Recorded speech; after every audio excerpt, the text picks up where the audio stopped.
નમસ્કાર દર્શક મિત્રો, તમે જોઈ રહ્યા છો કેટીવી ન્યૂઝ ગુજરાતી અને હું છું આપની સાથે ડોક્ટર મહેન્દ્ર જાદવ. દર્શક મિત્રો, કેટીવી નો ખાસ શો એટલે કે ભાગ્યલાભમાં આપ સર્વેનું સ્વાગત છે.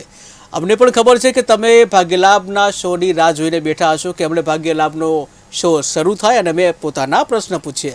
તો અમે આવી ગયા છીએ આજે અને તમારા કોઈ પણ પ્રશ્ન હોય એ તમામ પ્રશ્નોનું સમાધાન અહીં મળશે.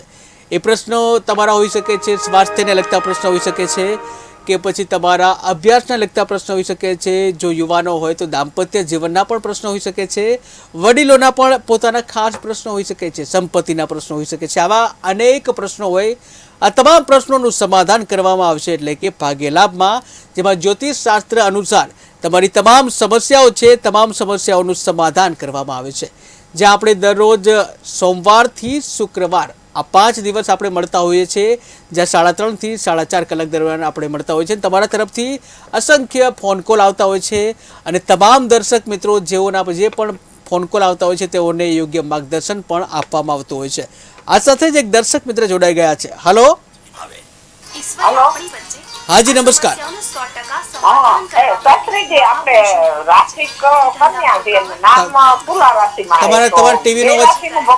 તમારા ટીવીનો અવાજ પહેલા બંધ કરશો જેથી સાંભળી શકીએ.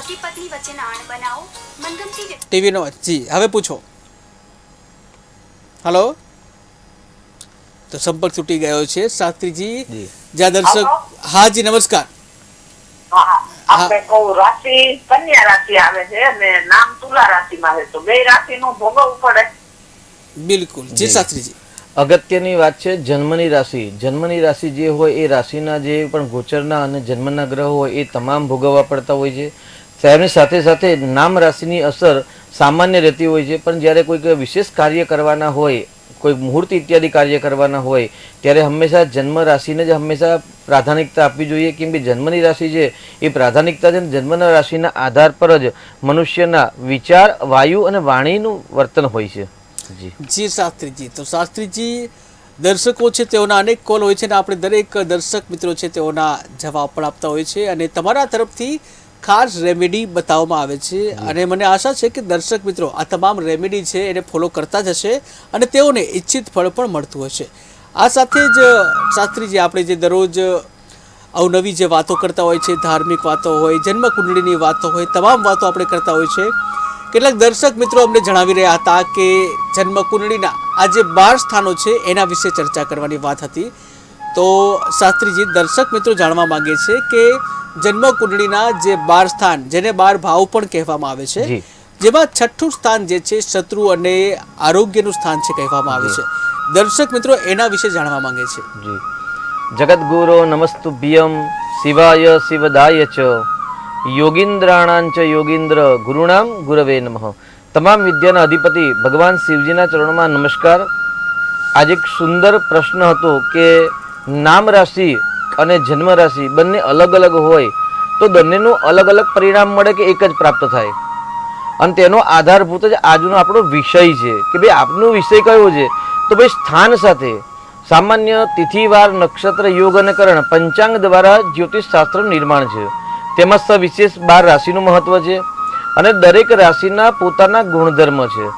દરેક ગ્રહોના પોતાના ગુણધર્મ છે અને દરેકના પોતાના કાર્ય કરવાની પદ્ધતિ અથવા તો કાર્ય અલગ અલગ પ્રકારના છે.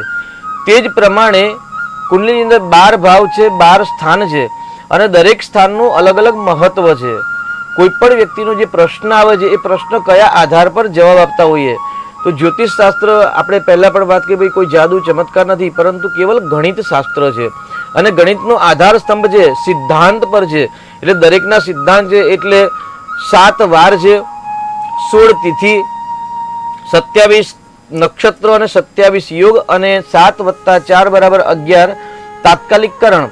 આ પંચાંગના એક ગુણધર્મ છે, પોતાનો અલગ કાર્ય છે. તેની સાથે કુંડલીના 12 ભાવ છે, જેને આપણે લગ્ન ચાર્ટ કહીએ છીએ, લગ્ન કુંડલી કહીએ અથવા તો 12 સ્થાન કહીએ, 12 ભાવ કહીએ, કોઈ પણ નામ આપીએ, પરંતુ જે 12 સ્થાન છે એ 12 સ્થાનના અલગ અલગ પોતાના કામ છે, કર્મ છે. કોઈક વ્યક્તિનો કોલ આવ્યો કે ભાઈ અમારે વિદ્યાર્થી છીએ અને એમને ઉચ્ચ પ્રકારની વિદ્યા પ્રાપ્ત કરવા માટે કયા ક્ષેત્રમાં અમે લાઈનમાં જઈએ, તો વિદ્યાર્થી માટે 5મું સ્થાન છે. તેવી રીતે સંતાનનો કોઈ પ્રશ્ન આવે તો સંતાનના પ્રશ્ન પણ 5મા સ્થાને જોવાય છે. કોઈકનો દેહ ભુવન એટલે સ્વાસ્થ્ય સંબંધી જો પ્રશ્ન આવે તો સ્વાસ્થ્ય બાબતની જો વાત કરીએ તો પ્રથમ એટલે તનુભાવ છે અને છઠ્ઠું ભાવ એટલે રોગ શત્રુ સ્થાનનો ભાવ છે. જી દર્શક મિત્ર જોડાઈ ગયા છે. હેલો, हेलो, હાજી નમસ્કાર. आप शास्त्री जी बोल रहे हो? दक्षेश कुमार. દક્ષેશ કુમાર શાસ્ત્રીજી, હા, જન્મ તારીખ જણાવશો? हाँ हाँ, मारे नाम भाग्य जोड़ाओ तो. બિલકુલ, તમારી જન્મ તારીખ જણાવશો? મારી જન્મ તારીખ 5 અને 28 તારીખ 1996 છે. 28/5/1996. જન્મ સમય? હા, જન્મ સમય, જન્મ ક્યારે થયો છે? ટીવીનો અવાજ ચાલુ છે. જી તમારા ટીવીનો મારો અવાજ, જન્મ તમારા ટીવીનો અવાજ ચાલુ હોય તો એને બંધ કરશો. જી ફરી એકવાર જન્મ સમય બતાવશો. બપોરે કેટલા વાગે? બપોરનું કરીબન 2:30 થી 12:30 થી 1 વાગ્યા સુધીની અંદર. 12:30 થી 1 વાગ્યા. અને જન્મ સ્થળ કયું છે? જન્મ ક્યાં થયો છે? જી જન્મ સ્થળ જણાવશો? લાલા કાકા હોલ, કયો જિલ્લો? અમદાવાદ. અમદાવાદ. જી, અને શું નામ છે આપનું? મારું નામ હિરલ. જી હિરલબેન, શું પ્રશ્ન છે? મારો પ્રશ્ન એ છે કે મારા જીવનમાં દુઃખી બહુ છું. મારા ઘરમાં લક્ષ્મી ટકતી નથી. અને બધી વાતે હું બહુ હેરાન થઈએ છે. જી શાસ્ત્રીજી, લક્ષ્મીજી ટકતા નથી, બધી વાતે હેરાન થઈ રહ્યા છે. લક્ષ્મી સ્તોય તરંગ ભંગ ચપલા, એવું કહેવાય છે કે ભાઈ શાસ્ત્ર પ્રમાણે લક્ષ્મી છે ને તરંગ છે. જે પ્રમાણે વીજળીની લાઇટ છે જે ચાલુ બંધ થાય છે તે જ પ્રમાણે હંમેશા લક્ષ્મી આવી અને જવી તેનો ક્રમ છે. પરંતુ આપની કુંડલી પ્રમાણે જોઈએ તો સંતોષકારક પૂરતી લક્ષ્મી નથી આવતી એવો પ્રશ્ન આપનો કહી શકાય. તો આપની કુંડલી આપે જે તારીખ જણાવી તે પ્રમાણે આપણે ધનસ્થાનની અંદર ચંદ્ર અને રાહુનો ગ્રહણ યોગ થયેલો છે. કન્યા રાશિમાં જન્મનો રાહુ છે, સાથે સાથે ગોચરનો રાહુ પણ કન્યા રાશિ પર પ્રભાવ કરે છે. એટલે વર્તમાનનો સમય સારો નથી. વધુ મહેનત કરશો, ભવિષ્યમાં ગુરુની જે મહાદશા આવશે એ દશામાં ચોક્કસથી તમને લાભ થશે.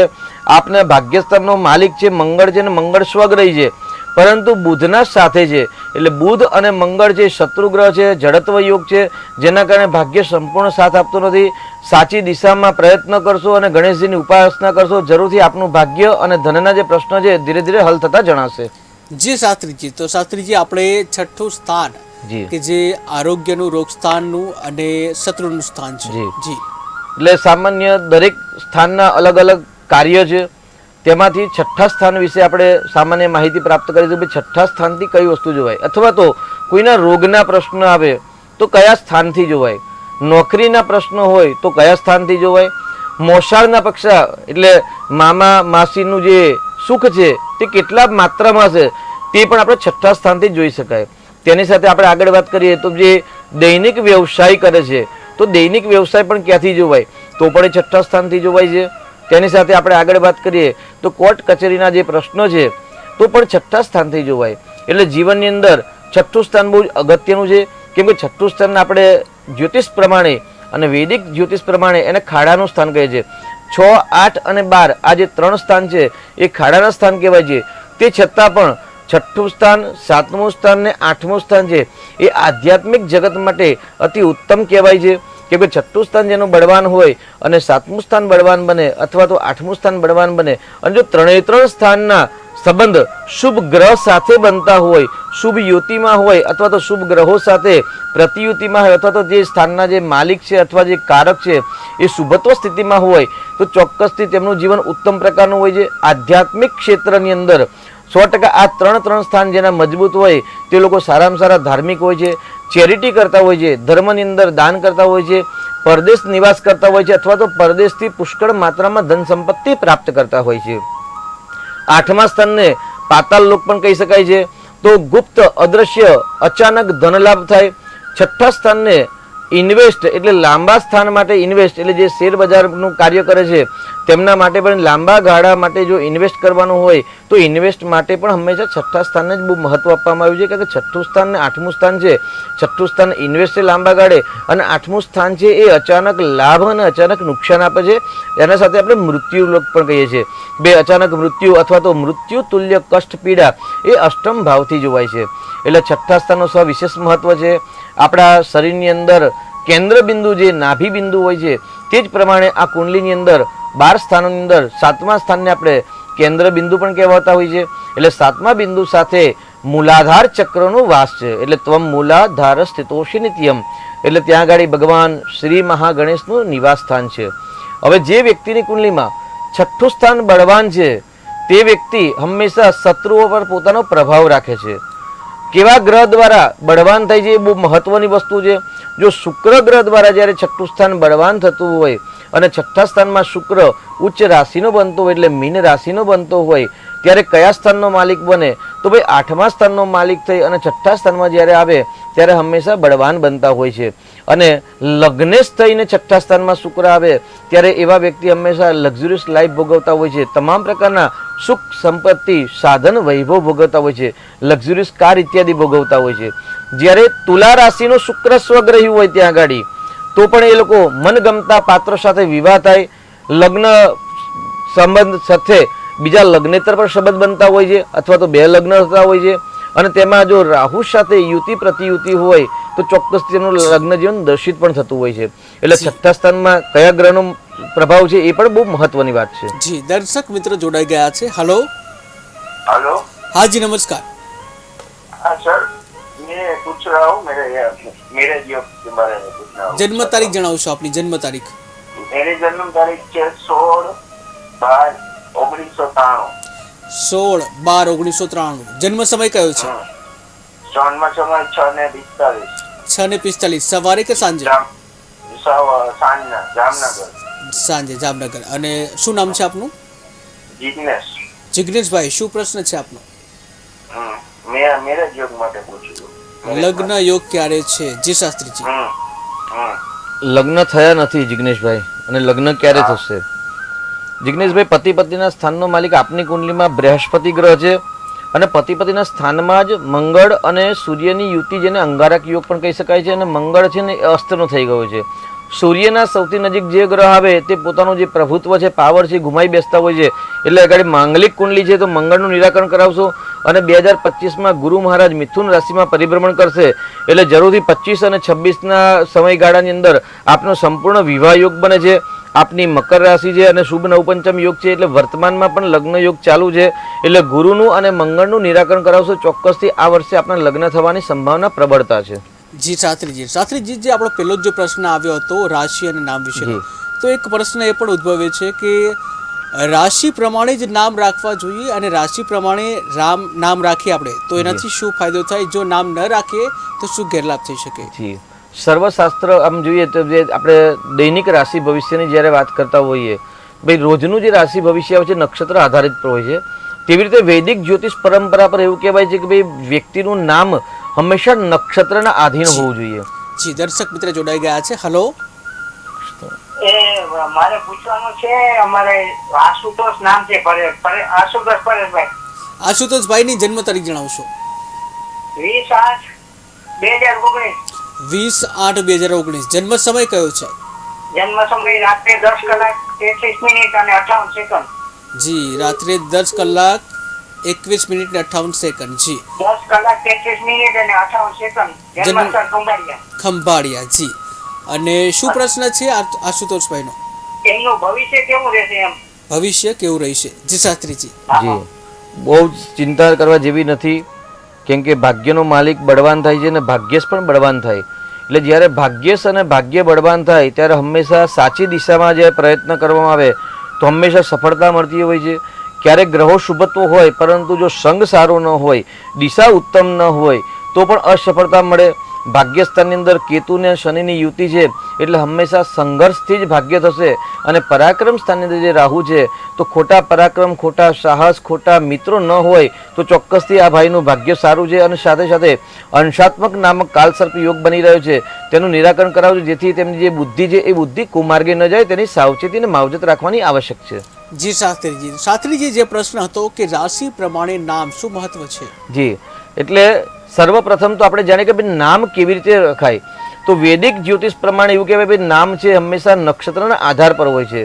દાખલા તરીકે કોઈ વ્યક્તિનો જન્મ છે મેષ રાશિમાં, એટલે જ્યારે જન્મ સમય થયો એ જન્મ સમયે આકાશની અંદર રાશિ જે ચંદ્ર જે રાશિ પરથી પરિભ્રમણ કરતા હોય તે રાશિ આવે. અને જે રાશિ કે ભાઈ મેષ રાશિ છે તો મેષ રાશિના 4 ચરણ છે અને 3 નક્ષત્ર આવે. એટલે અશ્વિની, ભરણી અને કૃતિકા. તો ચંદ્ર જે રાશિમાં હોય અને તેમાંથી ચંદ્ર પણ કયા નક્ષત્ર પર છે તેની ગણના હંમેશા, કેમ કે દશા, અંતરદશા આદિ ફળાદેશ છે એ ફલકથન પણ ચંદ્રના નક્ષત્રના આધાર પર હોય છે. તો ચંદ્ર જે છે એ રાશિમાં છે અને રાશિ સાથે કયા નક્ષત્રમાં છે. દાખલા તરીકે કોઈ વ્યક્તિનો જન્મ થયો છે મેષ રાશિમાં અને તેમનું પહેલું જે ચરણ અને નક્ષત્ર છે બે અશ્વિની નક્ષત્ર, અશ્વિની નક્ષત્રમાં જન્મ છે, પણ અશ્વિની નક્ષત્રમાં પણ 4 ચરણ છે. ચૂચે ચોલા પ્રથમા. આ રીતે અમને જ્યારે અભ્યાસ કરતા ત્યારે અમને આ રીતે જ્યોતિષ શીખવાડવામાં આવેલું કે ભાઈ સંસ્કૃતની અંદર દરેક નક્ષત્રના અલગ અલગ અક્ષર છે. એટલે કોઈ વ્યક્તિનો જન્મ જ્યારે મેષ રાશિમાં અશ્વિની નક્ષત્રમાં થયો હોય તો ભાઈ અશ્વિની નક્ષત્રમાં પણ કયા ચરણમાં થયો છે. તો ભાઈ પ્રથમ ચરણમાં થયો છે, બીજા ચરણમાં, ત્રીજા ચરણમાં અથવા ચોથા ચરણમાં. તો પહેલા ચરણમાં જો કોઈ બાળકનો જન્મ થયો છે, માનો દીકરાનો જન્મ છે, તો પહેલું અક્ષર કયો છે? ચુ. તો સામાન્ય ચુનીલાલ એવું આપણે નામ રાખી શકીએ. એટલે ચૂચે ચોલા પ્રથમા. પરંતુ અત્યારે જે આપણે સદી અને સમયનું પરિવર્તન આવ્યું અને સમયના પરિવર્તન સાથે જે નક્ષત્રના જે અક્ષર છે એ અક્ષરની અંદર કોઈ પ્લસ માઇનસ નથી થતું, જેના કારણે અત્યારે મનપસંદ નામ ન મળતા હોવાથી વર્તમાન સમયની અંદર આપણે નક્ષત્ર કરતાં રાશિને આધારિત માનીએ છીએ. તો ભાઈ રાશિના આધારિત પર વાત કરીએ તો ભાઈ પહેલી રાશિ મેષ રાશિ. તો મેષ રાશિમાં જે બાળકનો જન્મ હોય તેમાં 3 અક્ષર છે અ, લ, ઈ. એટલે અ, લ અને ઈ 3 નામ અક્ષર પરથી કોઈ પણ નામ રાખી શકાય. પુરુષ છે અ અક્ષર આવ્યો છે તો ભાઈ અલ્પેશ નામ રાખી શકાય છે. દીકરીનો જન્મ છે તો અલ્પા. આ રીતે કોઈ અલગ અલગ નામ રાખી શકાય છે. ઈ હોય તો ઈલા પર રાખી શકાય છે. એટલે મનપસંદ નામ આપણે નક્કી કરી શકીએ. તો મેષ રાશિમાં ઘણા બધા ઓપ્શન મળતા હોય છે કે ભાઈ નામ પસંદ કરવા માટે. એટલે હંમેશા બાળકનો જન્મના ચંદ્ર રાશિના આધાર પર જ રાખવું જોઈએ, કેમ કે બાળકના બંને નામની અસર થતી હોય છે. સામાન્ય જ્યારે મુહૂર્ત કાઢવામાં આવે ત્યારે અમે ચંદ્ર રાશિ પરથી જ મુહૂર્ત નીકળે, ચાહે લગ્નના મુહૂર્ત હોય, યજ્ઞના હોય કે કોઈ વ્યવસાય બિઝનેસના હોય. એટલે તારાબલમ એટલે તારાબળ એટલે ચંદ્રના બળ જોવાના હોય છે. અને ચંદ્રના બળની અંદર જ્યારે કોઈનું નામ આપવા, ભાઈ મારું નામ છે અલ્પેશ છે ને અલ્પેશના નામ પરથી આજે મારે વાસ્તુનું મુહૂર્ત કાઢવું છે, અલ્પેશભાઈનું નામ છે અલ્પેશ છે, પરંતુ એમની જન્મ રાશિ જો તુલા રાશિ હોય અને અલ્પેશનું નામ હોય તો નામ રાશિના આધાર પર જ્યારે મુહૂર્ત કાઢવામાં આવે છે ત્યારે ચંદ્રનું બળ જે નેગેટિવ પ્રાપ્ત થતું હોય છે. એટલે હંમેશા રાશિ પર જ નામ પાડવું જોઈએ, કેમ કે નામના આધારિત પર હંમેશા દરેક મુહૂર્ત શાસ્ત્ર ચંદ્ર અને નામ પર આધારિત હોય છે. એટલે શક્ય હોય ત્યાં સુધી દરેક બાળકનું નામ જે રાશિમાં જન્મ થયો હોય અને જે નક્ષત્રના ચરણમાં જન્મ થયો જો એમાં નામ રાખવામાં આવે તો અતિ ઉત્તમ કહેવાય છે. જેના કારણે બાળક રાશિના ગુણધર્મ, રાશિના સ્વામીના ગુણધર્મ, ચંદ્રના ગુણધર્મ અને ચંદ્ર જે રાશિના બળવાન છે, જે રાશિનો માલિક જે સ્થાનમાં બિરાજમાન કર્ક રાશિ છે તેનું સંપૂર્ણ શુભત્વ પ્રાપ્ત કરી શકે. એટલે સામાન્ય નામ રાશિના આધારિત પર નામ હંમેશા રાશિ પ્રમાણે જ રાખવાનો પ્રયત્ન કરવો જોઈએ. અને નામ રાશિ વગર અલગ નામ જો રાખવામાં આવે તો બંને રાશિના ગુણધર્મ બાળક પર હોય છે, પરંતુ સૌથી વધારે પ્રભાવ જન્મના રાશિના ચંદ્રનો પ્રભાવ બાળક પર હોતો હોય છે. જી શાસ્ત્રીજી, તો શાસ્ત્રીજી આપે જે જણાવ્યું કે રાશિ જે છે એ પ્રમાણે નામ રાખવાનું શું મહત્વ છે. આ સાથે જ આપણે જે દર્શક મિત્રોની પણ ઈચ્છા છે કે જે 12 સ્થાનો છે જન્મ કુંડળીના 12 સ્થાનો અથવા તો 12 ભાવ જેને કહીએ છીએ, 6ઠું, 7મું અને 8મું, તેમાં આપણે 6ઠું સ્થાન છે શત્રુનું અને રોગ સ્થાન, એના વિશેની વાત હતી. જી, હવે સામાન્ય 6ઠું સ્થાન છે રોગ અને શત્રુ છે. રોગ કેટલા પ્રકારના છે આપણે વાત કરી, ભાઈ શુક્ર બળવાન થાય તો લક્ઝરિયસ લાઈફ પણ ભોગવે અને મેરેજ લાઈફ દુઃખી પણ જીવન જીવે. કારણ કે શુક્ર છે એ સુખનો કારક છે, ચાહે દાંપત્યનું સુખ હોય અથવા તો પારિવારિક સુખ હોય અથવા તો વૈભવી જીવનનું સુખ હોય. અનેક પ્રકારના સુખ છે અને સુખનો આધાર કેવલ મન પર આધારિત છે, એટલે ચંદ્ર પર આધારિત છે. મન એવા મનુષ્યાણામ કારણ બંધ મોક્ષો. માણસને જ્યારે કોઈ પ્રસંગમાં ગયા હોય અથવા તો કોઈ સંમેલનમાં જ્યારે ગયા હોય અને જ્યારે માણસનું મન ભ્રમિત થાય ને એટલે હંમેશા આંતરિક દુઃખની પ્રાપ્તિ થતી હોય છે. અને મન ભ્રમિત ક્યારે થાય? ભાઈ કુંડલીની અંદર જન્માક્ષર ચંદ્ર દૂષિત હોય, ચંદ્ર પાપગ્રહ સાથે હોય અથવા તો ચંદ્ર ખરાબ ગ્રહ નક્ષત્ર સાથે યુતિમાં હોય અથવા તો ચંદ્ર નીચ રાશિમાં એટલે વૃશ્ચિક રાશિમાં હોય અને પાપ ગ્રહની દ્રષ્ટિ હોય, ત્યાં શુભત્વ ન હોય અથવા તો શુભ ગ્રહ ન હોય, તેની સાથે ગોચરના જે ગ્રહ છે એ પણ શુભ બળી ના પ્રાપ્ત કરાવતા હોય ત્યારે હંમેશા મન ચંચળતા છે. અને અશુભ ચંદ્ર અશુભ જગ્યાએ દ્રષ્ટિ કરે અને શુભ ચંદ્ર શુભ કાર્યમાં પુરવાય એટલે મન છે એ ચંદ્ર છે અને ચંદ્રના આધારિત પર સુખ અને દુઃખ છે. એટલે 6ઠું સ્થાન છે એ રોગ અને શત્રુ સ્થાનનું છે અને રોગ અને શત્રુનો આધારભૂત કેવલ પોતાનું મન છે. કેમ કે મનૈવ મનુષ્યાણામ કારણ બંધ મુક્ત્યો, મનથી જ માણસને બંધન અને મનથી જ માણસને મુક્તિની પ્રાપ્તિ થતી હોય છે. આપણી વાણી સરસ હોય, આપણી દ્રષ્ટિ સરસ હોય, આપણા વિચાર જો સુંદર હોય તો આપણા ક્યારેય કોઈ શત્રુ બનતા જ નથી. પરંતુ જો છઠ્ઠા સ્થાનમાં શુભ ગ્રહ ન હોય અથવા તો શુભ ગ્રહનો સપોર્ટ ન હોય, ત્યાં ચંદ્ર અશુભ બનતો હોય અથવા ત્યાં રાહુ શનિ જેવા પાપ ગ્રહ ક્રૂર ગ્રહ ત્યાં બિરાજમાન હોય, સૂર્ય મંગળની યુતિ અથવા તો પ્રતિયુતિ હોય, ત્યારે હંમેશા યુક્તિ પ્રયુક્તિ દ્વારા શત્રુઓ પર અથવા તો અન્ય વ્યક્તિ અથવા તો જે વ્યવસાય અથવા ત્યાં પોતાનો પ્રભાવ પાડવા માટે હંમેશા વ્યક્તિ તત્પર રહેતા હોય છે, પ્રયત્ન કરતા હોય છે.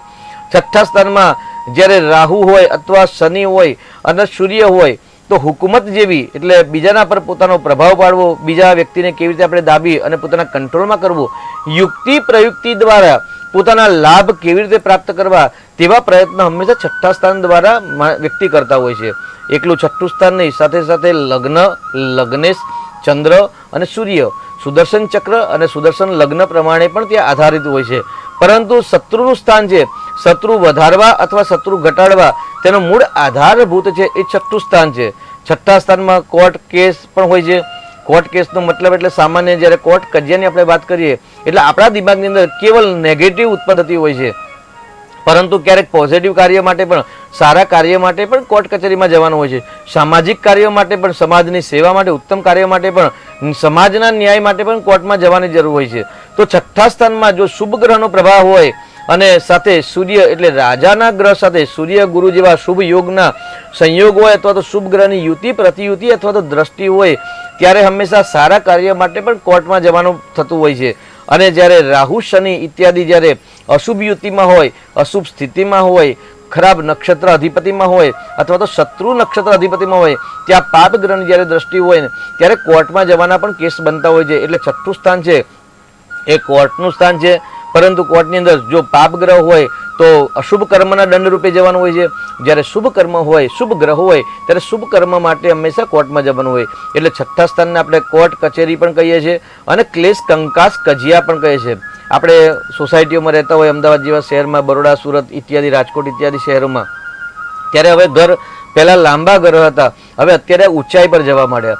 જ્યારે ઊંચાઈ પર કરવા જાય ત્યારે પાણીના પ્રશ્નો છે, પાર્કિંગના પ્રશ્નો છે, આવા નાના મોટા પ્રશ્નો જ્યારે ઉત્પન્ન થાય અને સમજી લો કે એક ફ્લોરની અંદર 20 વ્યક્તિ રહેતા હોય, 20 મકાન હોય અને 20 મકાનના જે વ્હીકલ છે અને કાર છે એ નીચે પાર્કિંગમાં હોય, પણ 20માંથી એક વ્યક્તિનું જો મન અશુભ હોય ને તો એ વ્યક્તિના કારણે હંમેશા પાર્કિંગ, પાણી આવા કોઈક અવારનવાર પ્રશ્નો માટે લડાઈ ઝઘડા ક્લેશ કંકાસ થતા હોય, ત્યારે આપણે જાણી લેવું કે ચોક્કસ ભાઈ આ વ્યક્તિની કુંડલીમાં છઠ્ઠા સ્થાનમાં રાહુ અથવા તો છઠ્ઠા સ્થાનમાં રાહુ ચંદ્રની યુતિ, શનિ ચંદ્રની યુતિ, ચંદ્ર મંગળની યુતિ છે અથવા તો શુભ ગ્રહની યુતિ છે, જેના કારણે તેમનામાં એગ્રેસિવતા, લડાઈ ઝઘડાના પ્રશ્નો ઊભા થાય છે કે અથવા તો એવી એમની વાણી ઉત્પન્ન થતી હોય છે.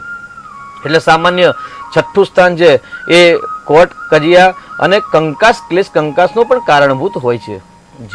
જી શાસ્ત્રીજી, તો શાસ્ત્રીજી આપણે જે બતાવ્યું કે શત્રુ ઉપર પણ વિજય મેળવે છે, આ સાથે જ જે રોગ સ્થાન છે તેમાં પણ આપણે જે માર્ગદર્શન આપ્યું છે, આ સાથે જે કહેવાય છે કે શત્રુ ઉપર વિજય મેળવે છે, એટલે કે જેનું સ્થાન આ છઠ્ઠું સ્થાન જે છે જેનું મજબૂત હોય, શું તે અનેક શત્રુ જે હોય એના ઉપર વિજય મેળવે છે? જી ચોક્કસ, બહુ શ્રેષ્ઠ પ્રશ્ન છે અને સુંદર વાત છે. આપણે દરેક વખતે જ્યારે કોઈ પણ વ્યક્તિના કુંડલીમાં પ્રશ્ન આવે તો ભાઈ ચંદ્ર રાહુનું ગ્રહણ યોગ છે, ચંદ્ર કેતુનું ગ્રહણ યોગ, સૂર્ય રાહુનું ગ્રહણ યોગ, સૂર્ય કેતુનો ગ્રહણ યોગ, આપણે દરેક વખતે રાહુની નેગેટિવ ઉર્જાની વાત કરતા હોઈએ છીએ. આજે આપણે રાહુની પોઝિટિવ ઉર્જાની વાત કરીએ. રાહુ એટલે શું? તો કાલો જગત ભક્ષક, કાલ છે એ જગતનું ભક્ષણ કરે છે અને કાલની અંદર મુખ્ય મહાકાલ દેવ છે અને મહાકાલી છે. અને ત્યાર પછી જો ત્રીજા નંબરમાં આવતા હોય તો યમરાજ છે અને યમરાજ પછીના જો કાલની પદવી પ્રાપ્ત થઈ હોય તો રાહુ છે અને રાહુને કાલ જ કહેવાય છે. એટલે કાલ છે એ જગતના તમામ વ્યક્તિને દંડના કારક છે. એટલે પ્રાણી માત્રને રાહુ હંમેશા દંડ પ્રદાન કરતા હોય છે. પરંતુ આજે આપણે રાહુની પોઝિટિવ વાત કરીએ, 12 સ્થાનની અંદર દરેક સ્થિતિમાં રાહુ હંમેશા અશુભ ફળ આપતા હોય છે. પરંતુ તૃતીય ભાવ એટલે ત્રીજું સ્થાન અને છઠ્ઠમ ભાવ એટલે છઠ્ઠા સ્થાનની અંદર રાહુ હંમેશા પોઝિટિવ ફળ આપે છે. જે વ્યક્તિની કુંડલીમાં છઠ્ઠા સ્થાનમાં રાહુ છે તો હંમેશા એ પોતાના શત્રુઓ પર પોતાનો પ્રભાવ રાખે છે. તેવા વ્યક્તિ હંમેશા સારા ઉચ્ચ અધિકારી પર હોય છે, ન્યાયાધીશ હોય છે અથવા તો કોઈ આઈપીએસ જેવા મોટા અધિકારી પણ હોય છે, ઉચ્ચ પદવી હોય છે, સેનાપતિ હોય છે, સેના નાયક હોય છે, અથવા તો કોઈ મોટા પોલિટિશિયનના નજીકના સંબંધમાં રહેતા હોય છે, અથવા તો એમના નજીકનો એમનો સંબંધ હોય છે. રાહુ એટલે યુક્તિ અને પ્રયુક્તિ. રાહુ હંમેશા દંડનો કારક છે, આખા જગતનું ભક્ષણ કરતા હોય છે. રાહુને તંત્ર મંત્ર જાદુ ટોના ટોચકાનો પણ કારક કહેવામાં આવે છે. સામાન્ય આપણા સમાજની અંદર આવી અંધશ્રદ્ધા પણ વધારે છે કે કોઈકે અમને કરી મૂક્યું છે, કોઈકે અમારા પર ખરાબ દ્રષ્ટિ રાખી છે. પરંતુ એવું નથી હોતું. જે વ્યક્તિની કુંડલીમાં રાહુનો દુષ્પ્રભાવ હોય, રાહુ મંગળની યુતિ પ્રતિ હોય, ત્યારે હંમેશા આવી નેગેટિવ એનર્જી તેવા વ્યક્તિઓને જલ્દી સ્પર્શ કરતી હોય છે. હવે છઠ્ઠા સ્થાનમાં જે વ્યક્તિને રાહુ હોય એ રાહુ હંમેશા પોતાના શત્રુઓ પર પોતાનો પ્રભાવ રાખતા હોય છે. યુક્તિ પ્રયુક્તિ એન કેન પ્રકારે એ પોતાનો વિજય પ્રાપ્ત કરવા માટે પ્રયત્ન કરતા હોય છે. અને યુક્તિ પ્રયુક્તિનો મતલબ એવો છે કે શક્ય હોય કે અશક્ય હોય, મારે આ પ્રાપ્ત કરવું છે એટલે કરવું જ છે. અને એવા દ્રઢ મનોબળ સંકલ્પ સાથે કાર્ય કરતા હોય છે. અને એ જો કાર્ય કરવાની પદ્ધતિ સાચી દિશામાં હોય તો એ સમાજ સેવક હોય છે, સમાજનો સૈનિક હોય છે, સમાજનો રક્ષક હોય છે. અને જો એમની દિશા ખોટી હોય છે તે સમાજના ભક્ષણ કરતા હોય છે, સમાજને નુકસાન કરતા હોય છે. એટલે છઠ્ઠા સ્થાનમાં હંમેશા રાહુને બળવાન જણાવ્યો છે અને જગતનું ભક્ષણ કરે છે. તેની સાથે રાહુને ત્રીજા સ્થાનમાં પણ વિશેષ બળવાન કહ્યું છે.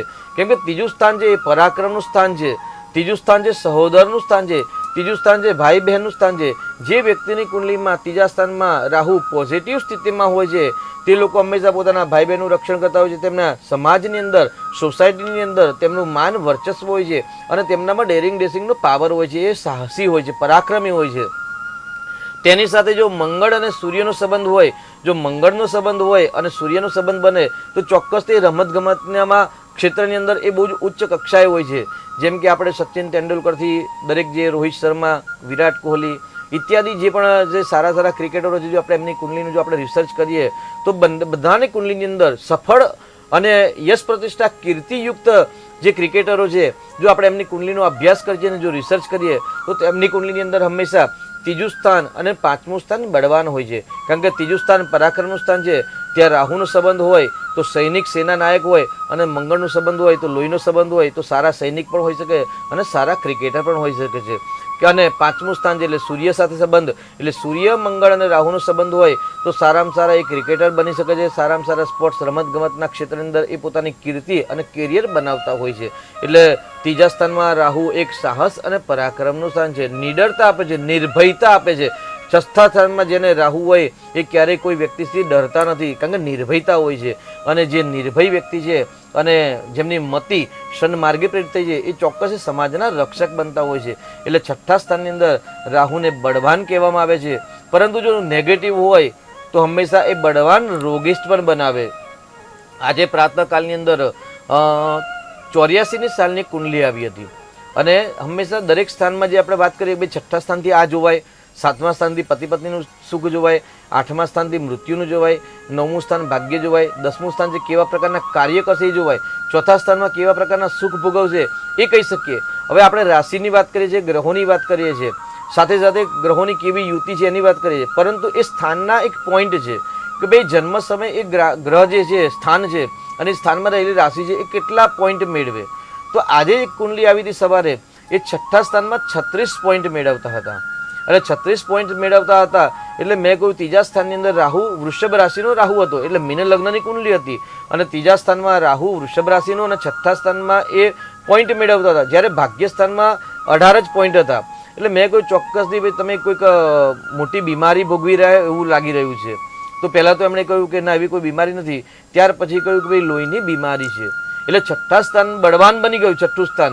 પણ બીજા કોઈ સ્થાન જ્યારે બળવાન ન બન્યા, રાશિ બળવાન ન બની, કેમ કે મીન લગ્નની કુંડલી છે એટલે છઠ્ઠા સ્થાનમાં આવ્યો સૂર્ય, અને સૂર્ય છઠ્ઠા સ્થાનનો માલિક સૂર્ય લગ્નમાં સૂર્ય બુધની યુતિ.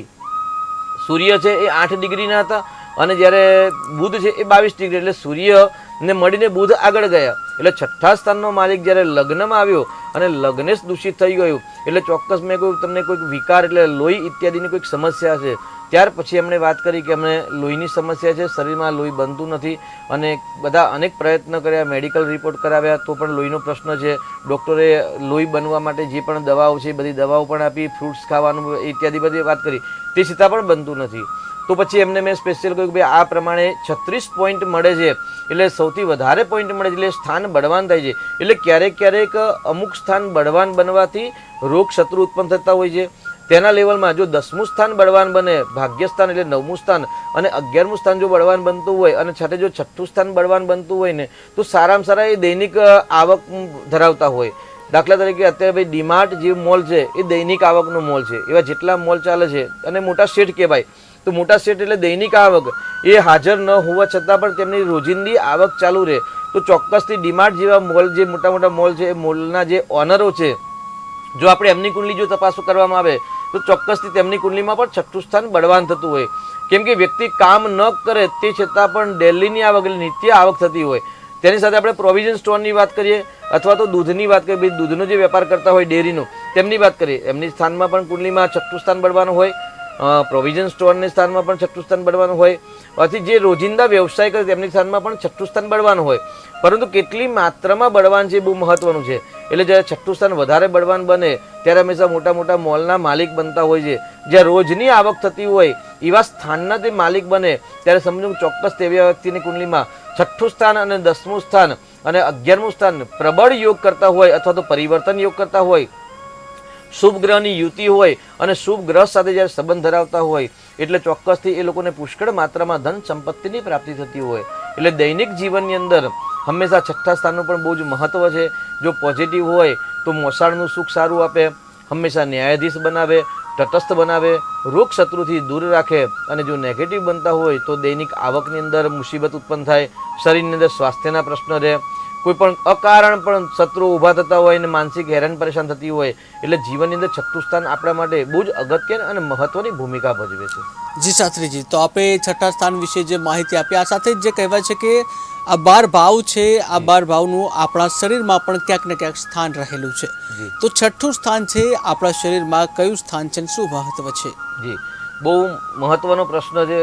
જ્યારે આપણે પરફેક્ટ પ્રિડિક્શન કરવું હોય કોઈ પણ વ્યક્તિનું, અને જ્યારે આધાર સ્તંભ છે અને સામાન્ય આ સિદ્ધાંત હંમેશા રોગ પર આધારિત છે કે જ્યારે એસ્ટ્રોમેડિકલનો જે સબ્જેક્ટ છે, એસ્ટ્રોમેડિકલ પ્રમાણે હંમેશા દરેક ગ્રહનું બહુ જ અલગ અલગ પ્રભુત્વ છે અને રાશિનું પણ મહત્વ છે. સામાન્ય જ્યારે બાળકનો જ્યારે જન્મ થાય ને અને જ્યારે જન્મપત્રિકા જ્યારે લખવામાં આવે ને ત્યારે અમે શરૂઆત કરી, ભાઈ આ બાળકનો જન્મ વૃષભ લગ્નમાં થયો છે. વૃષભ લગ્નમાં જન્મ થયો હોવાથી તેનું બાળકના વાળ વાંકડિયા હશે, કપાળ મોટું હશે, નાક લાંબુ હશે, વાત પિત્ત અને કફની પ્રકૃતિ છે તેમાંથી પિત્ત પ્રકૃતિ હશે અને એ મનોરંજનના શોખીન હશે, યાત્રાના શોખીન હશે. આવી રીતે પ્રિડિક્શન અને ફળાદેશ કરતા હોય છે. આ ફળાદેશનો આધારભૂત છે કેવલ રાશિ. એટલે જે સ્થાનમાં જે રાશિ હોય એ રાશિના ગુણધર્મ અલગ અલગ પ્રકારે હોય છે. એટલે સામાન્ય આ દરેક વ્યક્તિ માટે અલગ અલગ પ્રિડિક્શન હોય છે. પણ જ્યારે જનરલ વાત કરીએ ભાઈ વૈદિક જ્યોતિષ પ્રમાણે, તો જે હોરોસ્કોપ છે, બર્થ ચાર્ટ છે, એ બર્થ ચાર્ટને આપણે એક વ્યક્તિ બનાવી દઈએ, ચાહે મેલ બનાવીએ કે ફિમેલ બનાવીએ, પુરુષ અથવા તો સ્ત્રી. જે લગ્ન છે એ લગ્ન છે એ માણસનું મસ્તક છે. દાખલા તરીકે કોઈ વ્યક્તિની કુંડલી આજે આવી અને તેનું લગ્ન છે વૃષભ લગ્ન, તો વૃષભ લગ્ન છે એ માણસનું મસ્તક છે. અને જ્યારે 12મું સ્થાન છે એ માણસના ચરણ છે. એટલે ચરણ એટલે 12મા સ્થાનમાં આવી મેષ રાશિ, તો મેષ રાશિને ત્યાં ચરણમાં બિરાજમાન કરવાની. અને મસ્તક પર છે વૃષભ રાશિ, વૃષભ લગ્ન છે એટલે મસ્તકથી ક્રમશઃ વૃષભ, મિથુન, કર્ક અને સિંહ. ચોથું સ્થાન એટલે હૃદયનું સ્થાન આવ્યું. હૃદયના સ્થાન પર સિંહ રાશિ આવે. તે પ્રમાણે ક્રમશઃ 5મું, ચોથા પછી 5મું, 6ઠ્ઠું એટલે 6ઠ્ઠું સ્થાનમાં આવ્યું. એટલે 6ઠ્ઠું સ્થાન છે કેન્દ્ર બિંદુના ઉપરનો ભાગ. જે આપણે નવરાત્રિની અંદર આપણે જે 7 ચક્રો વિશે જાણીએ, ભાઈ 7 ચક્રનો અલગ અલગ દેવીનો પ્રભાવ છે, પ્રભુત્વ છે, અલગ અલગ ગ્રહોનું પ્રભુત્વ છે. તે જ પ્રમાણે ક્રમશઃ જે લગ્ન છે અથવા તો લગ્નેશ છે એ લગ્નને લગ્નેશ પ્રમાણે મૂકવું. અને કાળ પુરુષ કુંડલી પ્રમાણે ત્યાં આગળ કન્યા રાશિને વિશેષ મહત્વ આપવામાં આવે છે. ભાઈ 6ઠ્ઠા સ્થાન પર કન્યા રાશિને ત્યાં આગળ પ્રભાવ આપવામાં હોય છે. અને કન્યા રાશિનો પ્રભાવ ત્યાં આગળ એક કુમારિકા ટાઈપનો છે. અને ત્યાં આગળ બુદ્ધિમત્તાને કરવામાં આવી છે કે બુદ્ધિમત્તાનું સ્થાન છે. કારણ કે દૈનિક આવક હંમેશા બુદ્ધિમત્તાથી આવે.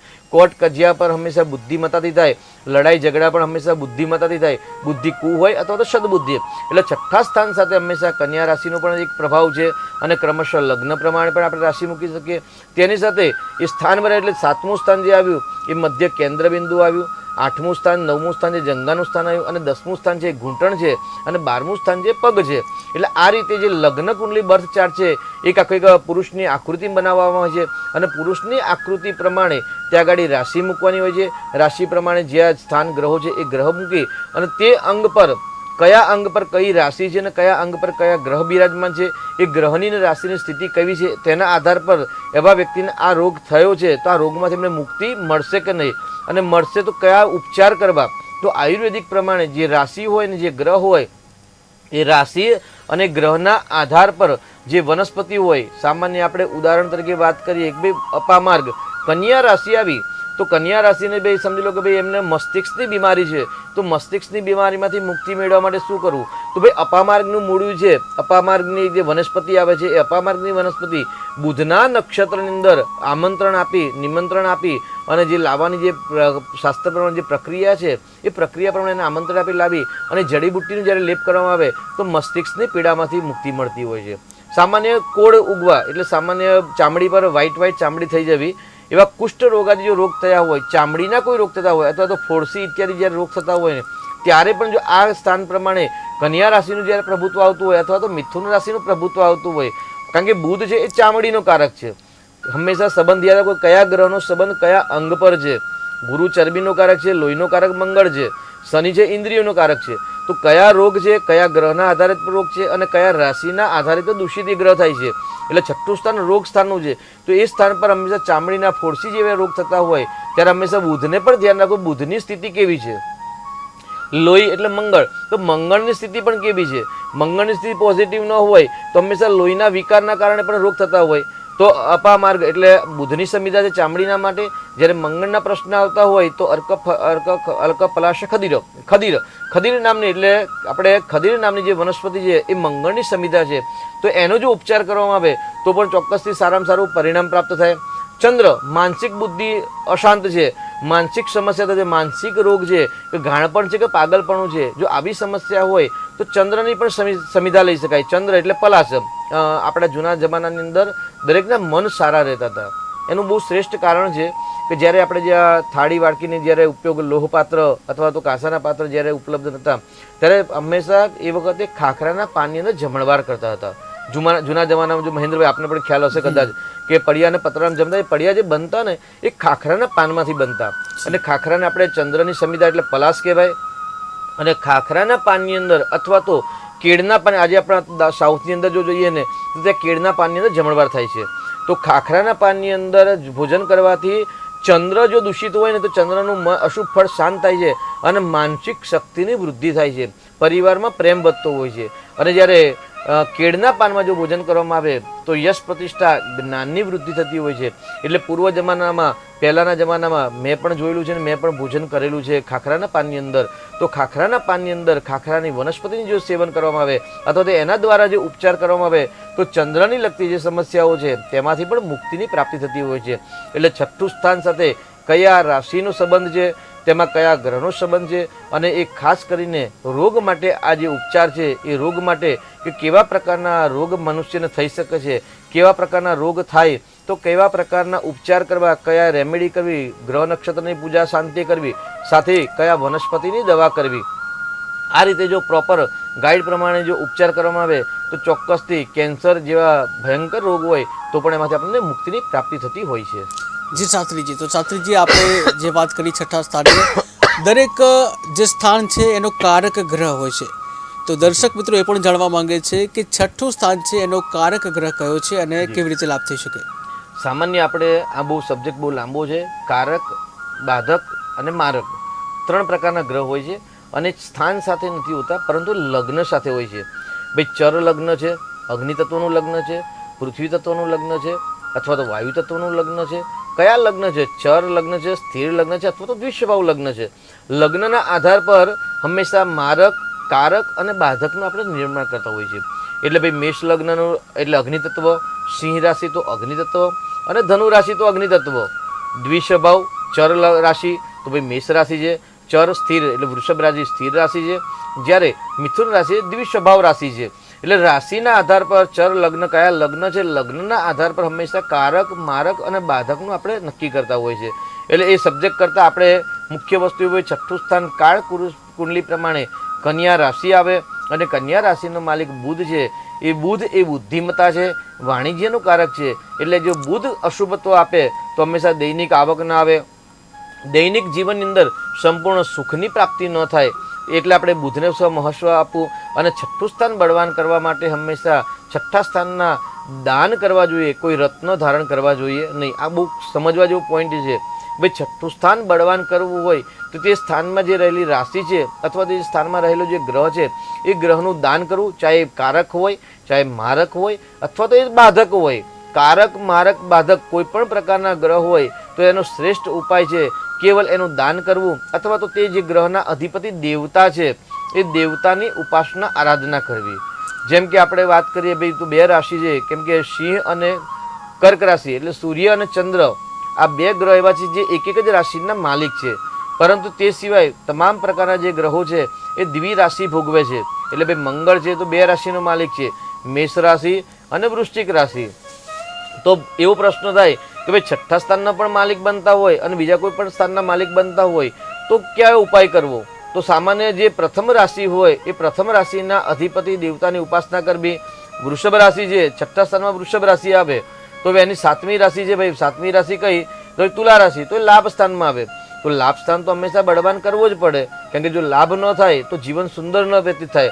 તો જ્યારે આપણે શુક્રને બળવાન કરીએ, કારણ કે છઠ્ઠા સ્થાનનો માલિક વૃષભ રાશિ છે અને લાભ સ્થાનમાં પણ વૃષભ રાશિ આવે છે, બંનેના માલિક શુક્ર છે. શુક્ર સુખનો કારક છે, લગ્ન જીવન હોય અથવા તો જીવન છે, તમામ પ્રકારના સુખનું સાધનનું કારક ગ્રહ જો છે એ શુક્ર છે. હવે શુક્ર બળવાન કરવું તો વૃષભ રાશિ છઠ્ઠા સ્થાનમાં આવે છે અને પહેલી રાશિ છે, તેને બળવાન શું કરવું? તો શુક્રનું કેવલ દાન કરાય, શુક્રનું રત્ન ધારણ ન કરવું જોઈએ. અને સાથે સાથે શુક્ર ગ્રહની અધિપતિ દેવી છે શ્રી મહાલક્ષ્મી, એટલે સુગંધી પદાર્થનું દાન કરવું, શુક્રના જે પદાર્થ છે દ્રવ્યો છે તેનું દાન કરવું. અને સાથે શુક્ર ગ્રહની અધિપતિ દેવી છે એ શ્રી મહાલક્ષ્મી છે, એટલે મહાલક્ષ્મીની આરાધના કરે એટલે છઠ્ઠું સ્થાન દૈનિક આવક અને 11મું સ્થાન છે લાભ સ્થાન, તો લાભની પ્રાપ્તિ થાય. તો આ રીતે એ સ્થાનમાં રહેલી જે રાશિ છે અથવા તો જે સ્થાનમાં રહેલા જે ગ્રહ છે એ ગ્રહના તેરે પણ ઉપાય કરવા, ચાહે કારક હોય, મારક હોય કે બાધક હોય. બીજો પ્રશ્ન આવ્યો કે ભાઈ કારક હોય, મારક હોય, બાધક હોય. સામાન્ય આપણે વાત કરીએ તો ભાઈ 9મું સ્થાન ભાગ્ય પર આધારિત છે, કારણ કે ભાગ્યનું સ્થાન છે, ધર્મનું સ્થાન છે અને ભાગ્ય વગર ક્યારેય જીવનમાં કોઈ વ્યક્તિને કઈ જ વસ્તુ પ્રાપ્ત થતી નથી. તો જો ભાગ્યસ્થાન બળવાન ન હોય, ભાગ્યસ્થાનનો માલિક ગુરુગ્રહ બળવાન ન હોય અથવા તો ભાગ્યસ્થાનનો કારક ગુરુગ્રહ બળવાન ન હોય તો શું કરાય? તો ચોક્કસથી ભાગ્ય બળવાન માટે ભાગ્યનું રત્ન ધારણ કરી શકાય છે, ભાગ્યમાં રહેલી રાશિનું દાન કરી શકાય છે અથવા એના ગ્રહના અધિપતિ માલિકનું દાન કરી શકાય છે. અથવા તો તે જે રહેલી રાશિ છે, રાશિમાં રહેલો જે સ્વામી છે, સ્વામીના અધિપતિ દેવતા અથવા તો રહેલા ગ્રહના અધિપતિ દેવતાની ઉપાસના કરવાય. અથવા તો જે રાશિ છે રાશિના અધિપતિ ગ્રહના 1000 અથવા તો 10,000 અયુત સંખ્યામાં જે વનસ્પતિ આવતી હોય, જેમ કે ભાઈ બૃહસ્પતિ હોય તો બૃહસ્પતિને બળવાન શું કરવું? તો પીપલના વૃક્ષની પ્રાદેશ્ય માત્રની સમિધાઓ એટલે લાકડા બનાવવા અને યજ્ઞના નિયમ પ્રમાણે એ પીપળાની સમિધાઓ 1000 અથવા તો અયુત સંખ્યા કહેલી છે તો 10,000ના ક્રમની અંદર જો હોમવામાં આવે તો પણ એ બળવાન થાય. એટલે હંમેશા પંચમ સ્થાન લગ્નેશ અને ભાગ્યેશના રત્નો ધારણ કરાય. પરંતુ છઠ્ઠું સ્થાન જો બળવાન બનતું હોય તો બળવાન કરવું તેનું રત્ન પણ ધારણ ન કરાય, બળવાન કરવા માટે પણ ન કરાય અને રોગની મુક્તિ માટે ન કરાય. કેવલ દાન અને જપ ઉપાસનાનું મહત્વ રાખવું જોઈએ.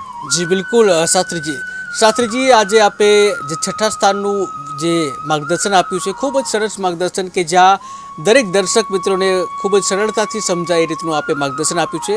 શાસ્ત્રીજી સમય તેની રફતાર ઉપર છે અને જ્યાં કહેવાય છે કે દરેક જે સમય હોય છે અને એ પ્રમાણે કાર્ય થતા હોય છે, ત્યારે આપે આજે જે સુંદર મજાનું જે માર્ગદર્શન આપ્યું છે છઠ્ઠા સ્થાનનું, તો ભાગ્યલાભમાં આપ આવ્યા, દર્શકોને માર્ગદર્શન આપ્યું, આપનો ખૂબ ખૂબ આભાર. તો દર્શક મિત્રો, શાસ્ત્રીજી દ્વારા જે પણ માર્ગદર્શન આપવામાં આવ્યું છે અને જે પણ દર્શક મિત્રોએ કોલ લગાવ્યા છે તેઓને પણ કોઈને કોઈ માર્ગદર્શન આપવામાં આવ્યું છે. આ સાથે જ કોઈને કોઈ રેમેડી પણ આપવામાં આવી છે, ત્યારે તમામ રેમેડી જે છે એને ફોલો કરશો તો જરૂરથી પરિણામ મળશે. આ સિવાય ઘણા એવા પણ દર્શક મિત્રો હશે કે જેઓએ ફોન લગાવ્યા હશે ટેકનિકલ ખામીથી અથવા તો અન્ય કારણોસર તેઓના ફોન નથી લાગી શક્યા, તો ફરીથી તેઓ આવતીકાલે 3:30 થી 4:30 કલાક દરમિયાન ફરીથી કોલ કરશો અને તમારું જે પણ પ્રશ્ન છે તેનું સમાધાન મેળવશો. તો દર્શક મિત્રો, હાલ સમયનો અભાવ છે અને સમયના અભાવના લીધે ભાગ્યલાભના કાર્યક્રમમાં આપણે વિરામ લેવો પડશે. એટલે હવે ભાગ્યલાભના કાર્યક્રમમાં બસ આટલું જ. વધુ સમાચાર માટે જોતા રહો KTV ન્યૂઝ ગુજરાતી. સમસ્યા તમારી, ખબર અમારી. નમસ્કાર.